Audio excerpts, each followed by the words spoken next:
ፍልሚያው ቀጥሏል። ፑቲንም ቀጭን ትዕዛዝ ሰጥተዋል። ሩሲያ ከዩክሬን ጋር የምትዋሰንባቸውን ድንበሮች ለመጠበቅ የሩሲያ ጦር ተጨማሪ ግዳጅ ተሰጥቶታል። የዩክሬን ሰራዊት ከድንበራችን እንዲርቅ አድርገን የሚፈጸምብንን ጥቃት እናስቀራለን ብለዋል የሩሲያው ፕሬዝዳንት ቭላዲሚር ፑቲን። በትንሹ 100 ኪሎ ሜትር ያህል ከዩክሬን የጸዳ ቀጠና በመፍጠር የሩሲያን ሰላም ለማረጋገጥ ይሰራል ተብሏል። አንድም የኔቶ ቅጥረኛ ወታደርና አንድም የኔቶ የጦር መሳሪያ በህዝቤ ላይ ድርሽ አይልም ሲሉ ዝተዋል የክሬምሊኑ ሰው። የሰላም ንግግር በሚደረግበት ሰሞን ይህ የፑቲን ትዕዛዝ መምጣቱም አነጋጋሪ ሆኗል። ዶናልድ ትራምፕም ይህንን ጉዳይ እንዴት ይመለከቱታል? ሌላኛው ጥያቄ ነው።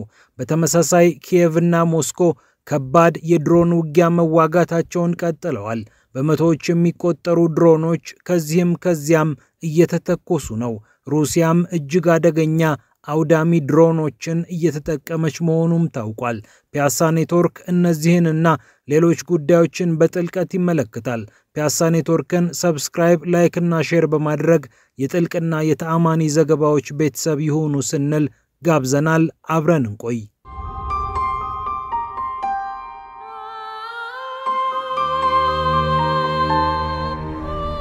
ቭላዲሚር ፑቲን ከዩክሬን እየመጡ ላሉ ጥቃቶች መላ ዘይደዋል።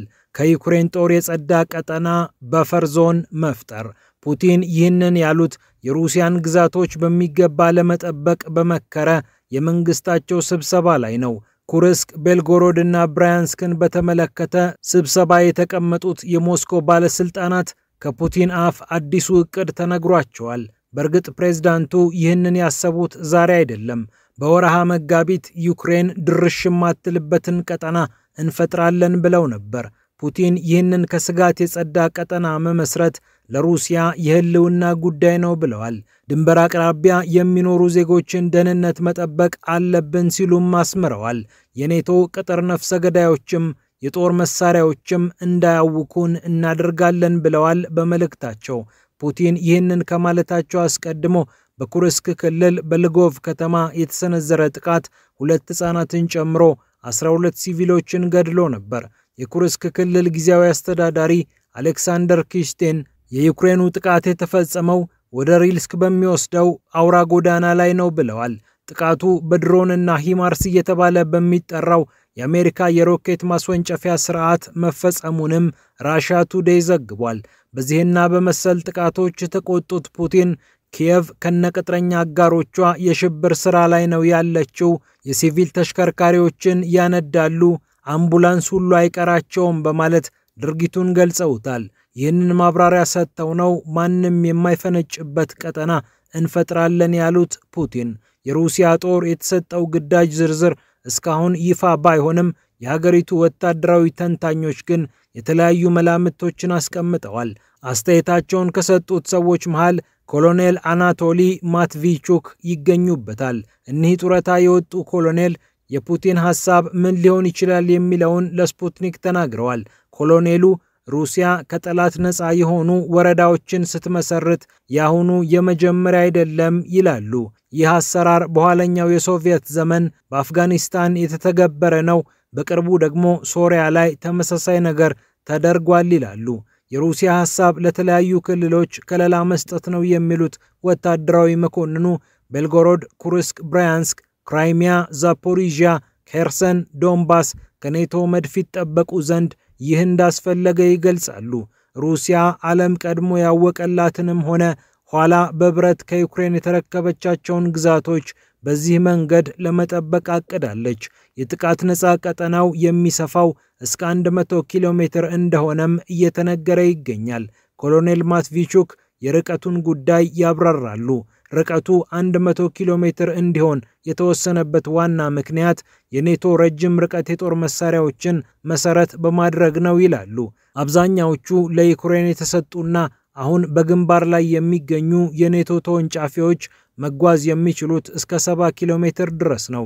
እዚህ ላይ የበለጠ ለማስተማመን 30 ኪሎ ሜትር ርቀት ይጨመርበትና ርቀቱ 100 ኪሎ ሜትር እንዲደርስ ይደረጋል።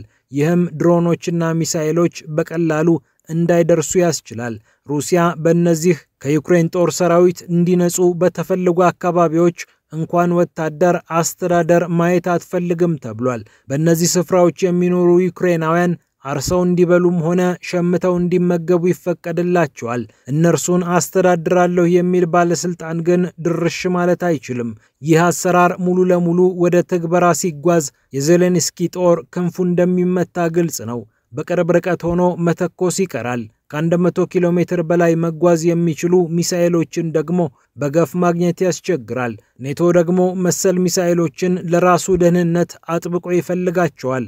ፑቲን ይህንን ሐሳብ ያቀረቡት የሰላም ንግግር እንዲካሄድ በሚታሰብበት ሰዓት መሆኑ እንደ ተጨማሪ ቅድመ ሁኔታ ታይቶባቸዋል። እንኳን የያዝኩትን ግዛት ልለቅ፣ ገና ጦራቸው ወደ ኋላ ይሸሻል የሚል ትርጉምም ይኖረዋል። ምናልባትም እንደ መደራደሪያ ካርድ ሊመዙትም ይችላሉ። ይህ በእንዲህ እንዳለ ሁለቱ ሀገራት የገቡበት ፍልሚያ ተጧጡፎ ቀጥሏል። በቫቲካን የሮማው ሊቀ ጳጳስ ድርድሩን ይምሩት የሚለው የነ ትራምፕ ሐሳብ መሬት ላይ መውረድ እንዳልቻለ ታይቷል። ዩክሬንም ወደ ሩሲያም ወደ ዩክሬን የሚተኩሱት የድሮን መጠን ሲጨምር እንጂ ሲቀንስ አልተስተዋልም። ከዩክሬን የተወረወሩ 485 የድሮን ጥቃቶችን አመከንኩ ያለው የሩሲያ የጦር ሚኒስቴር ጥቃቱ መጠነ ሰፊ እንደነበር አልሸሸገም። በ14 የሩሲያ ግዛቶች ላይ ተልከው የነበሩትን ድሮኖች ማውደሙን የገለጸው መስሪያ ቤቱ ምን ያህሉ ጉዳት እንዳደረሱ ግን ከመግለጽ ተቆጥቧል። ዩክሬን ሀገር በቀል የሆኑት ድሮኖቼ ውጤት እያመጡ ነው ካለች ሰንብታለች። እስከ ሞስኮ ቀጠና መድረስ የሚችሉ ድሮኖችን ማምረቷንም ማሳውቃለች። በአሁኑም ጥቃት የሩሲያ አስፈላጊ ወታደራዊ መሰረተ ልማቶችን መትቻለሁ እያለች ነው። ሞስኮ ግን የኔቶ ድሮን ዩክሬን በሚለው የዳቦ ስም ተሸፍኖ ነው ትላለች።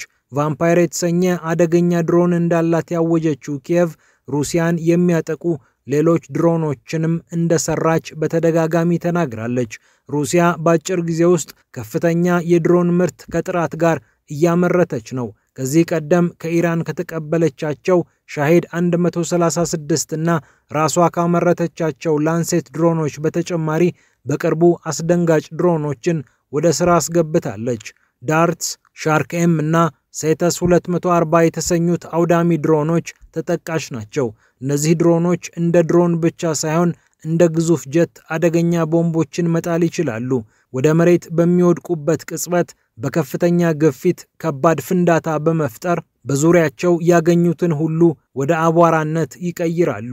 እየተካሄደ ያለውን ጦርነት እንደ ቤተ ሙከራ በመጠቀም የወሳኝ ቴክኖሎጂ ባለቤት ለመሆን የበቃችው ሩሲያ ከዩክሬን ጋር ምንም ከመፈረሙ በፊት ወታደራዊ ቁመናዋን ጠበቅ እያደረገች መሆኑ ታይቷል።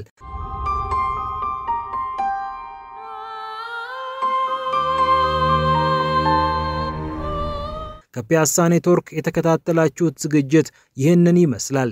ጊዜና ጆሮ ስለሰጣችሁን ክብረት ይስጥልን ብለናል። ፒያሳ ኔትወርክን ሰብስክራይብ፣ ላይክ እና ሼር በማድረግ የጥልቅና የተአማኒ ዘገባዎች ቤተሰብ ይሁኑ ስንል ጋብዘናል። ሰላም።